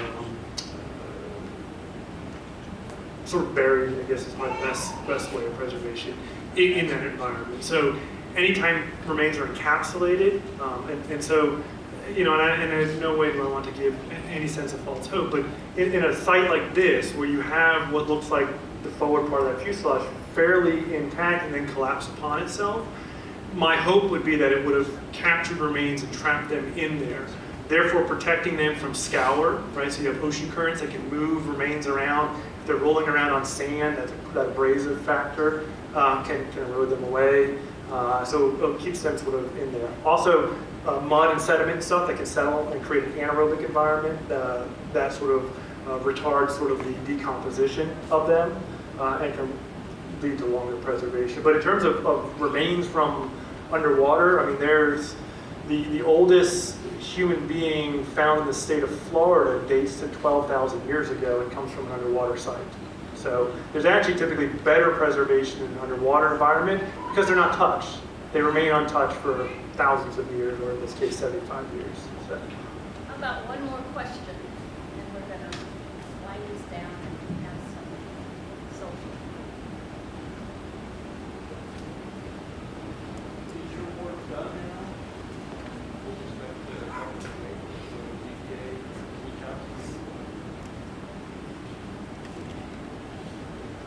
So we're in very close contact with DPA right now as they are preparing efforts to visit the Heaven Can Wait site and prepare them with all the information that's really difficult to put in paper like we would with reports. We're working very closely with their archaeologists right now so they completely understand the site so their time is best used as possible. And not only at the Heaven Can Wait site, but providing information on other sites that were in the area that we also have information on. So the visibility that you all put on the Heaven Can Wait story has prompted DPA now to actually visit Hansa Bay, and also will lead to, we hope, similar stories with the other sites. Do they share that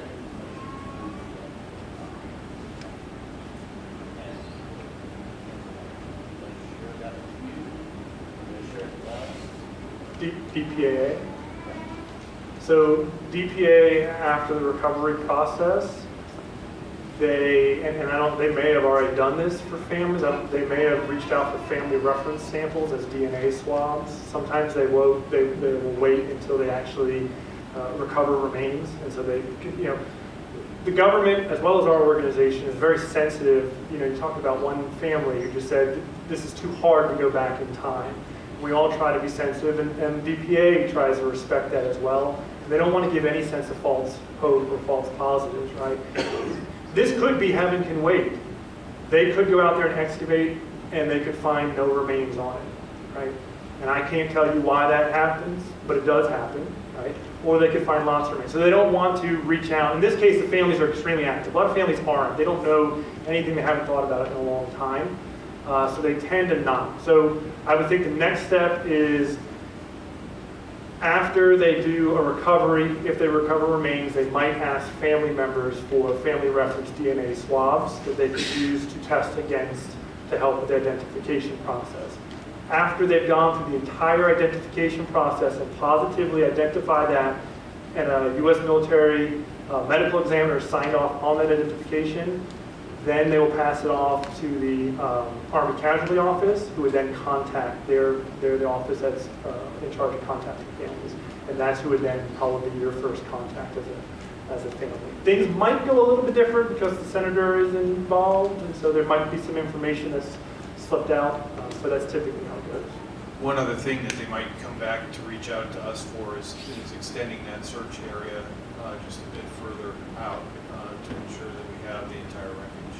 That's one sort of thing that we might be involved with based on their request.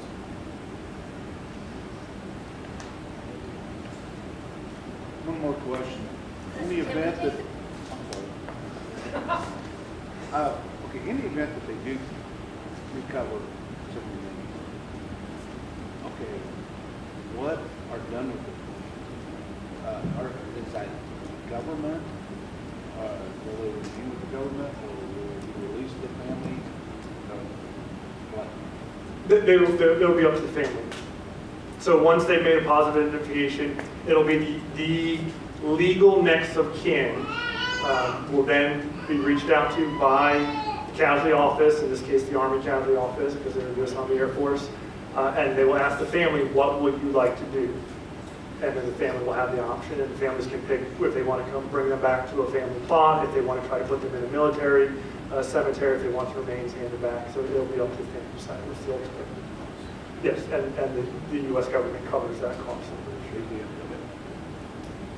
We're going to continue to the special presentation now. And Scott, we have a mic, and we have more time for questions and answers after our meal if you wish. And so we want to continue now with the special presentation. Well, and I hope it's special. And so my name's Eric Terrell. Again, thank you for allowing us to be here. I had always planned to be in the back row just listening in, and thanks to Sandy and others, we're up here in front.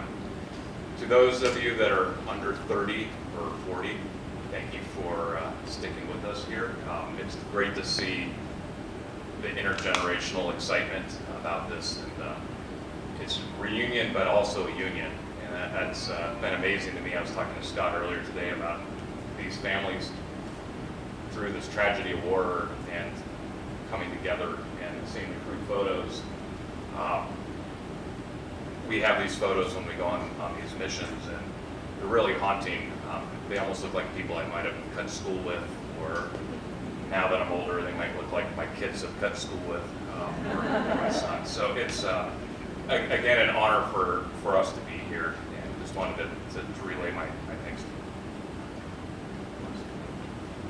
Yeah, again, I'm Mark Moline. I'm humbled to be here and share this experience with you and answer your questions. I just wanted to sort of mention you sort of the technical approach of what we do, what we try and do professionally to give the government as much information that they can get, so they don't have a choice but act. That's kind of where we want to lead them. And one of the things that we do, and Pat's going to detail this, is honor their memories while we're in the field. And we have a flag ceremony, which Pat will talk about. But I wanted to just tell you a little bit about the day when we were out there off Antelope Point. We had been working for a long time trying to find these sites with marginal success. We had located a couple other aircraft, but there were so many that we didn't see yet. And it was the last day of survey that we actually found this aircraft. And the sense of sort of joy and validation of our mission really hit home once we found this aircraft. And then you saw the ROV day. We did the inspection that we had to do, and everybody was trying to find out as much as we could on that last day. So we finished our survey. This was the last day. We launched the ROV to get some real documentation, sort of eyeballs on the wreckage. And it was really a sort of a nasty day. It was winds were picking up. It was raining. It was hard to position the ship over the wreckage and get the ROV down. I think we tried 3 or 4 times to get the ROV into the wreckage site. We finally did, and that's what the pictures you saw. You could see the particles moving. You could tell there was quite a lot of current going on. And then we sort of wrapped up. We said, well, this is about as much as we can do. We had to head back. We were on a time schedule. And we had the flag ceremony on top of the vessel. And at that moment, it was just sort of late sunset. The skies sort of cleared up.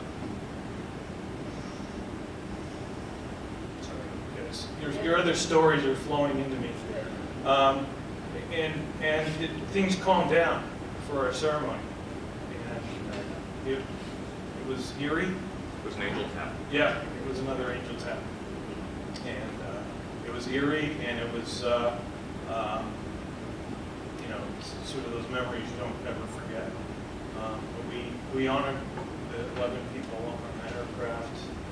Their flags are here, and Pat's going to tell you a little bit about what we do as a group to honor the fallen.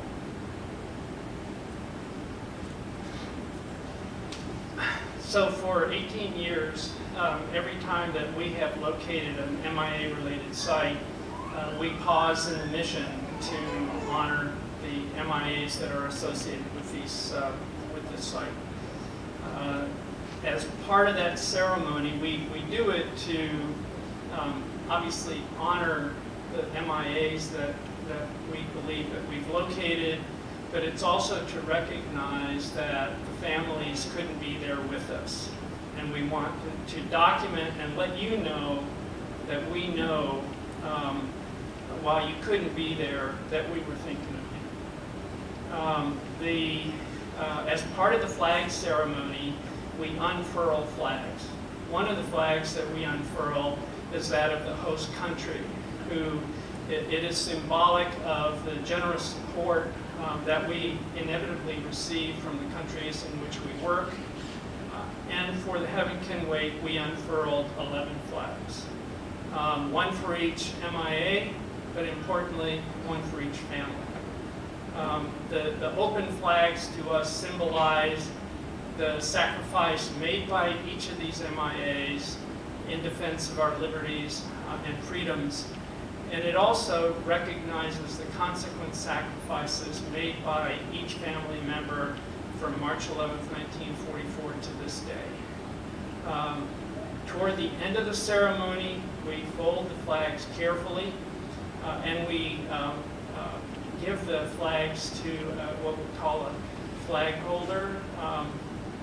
And this individual has the responsibility for securing and taking care of these flags. We don't own these flags anymore. We're really holding them for you until such time as, for example, today, when we can deliver the flags to the families. So while you weren't there, these flags were. These flags have been in the air and over the water. Heaven Can Wait. And we're very honored today to present 4 flags to the 4 sets of families that are here today. And we'd like to do that now. We would like Clayton Emmer to please step forward on behalf of Staff Sergeant John W. Emmer to receive the flag.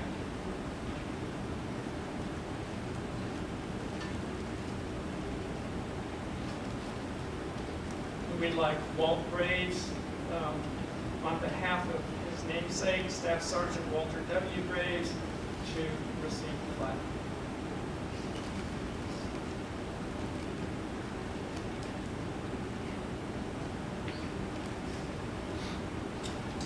Kathy Horst to please come forward on behalf of Second Lieutenant Thomas B. Kelly to receive the flag. And J Mcfadden, we'd like you to come forward, please, to receive the flag on behalf of Second Lieutenant Michael J. Mcfadden.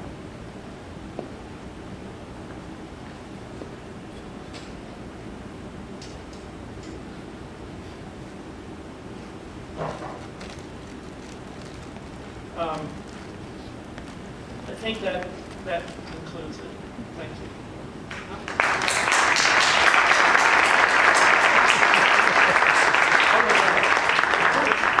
We're going to have the retiring. We have one more thing, I'm sorry.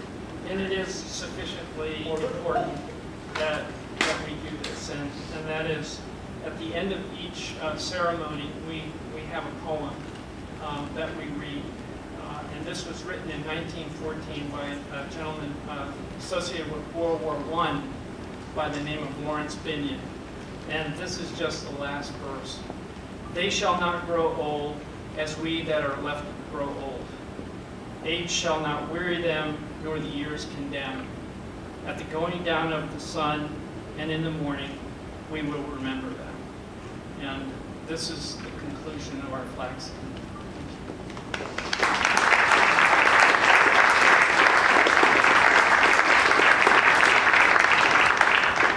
Can we all rise for the retiring colors? Oh, good. Forward.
Retreat, colors.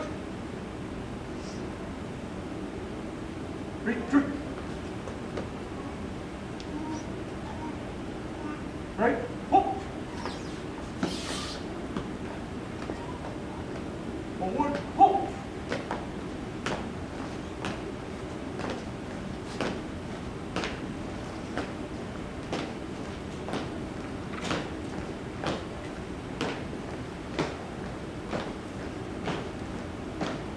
Overhead, hook.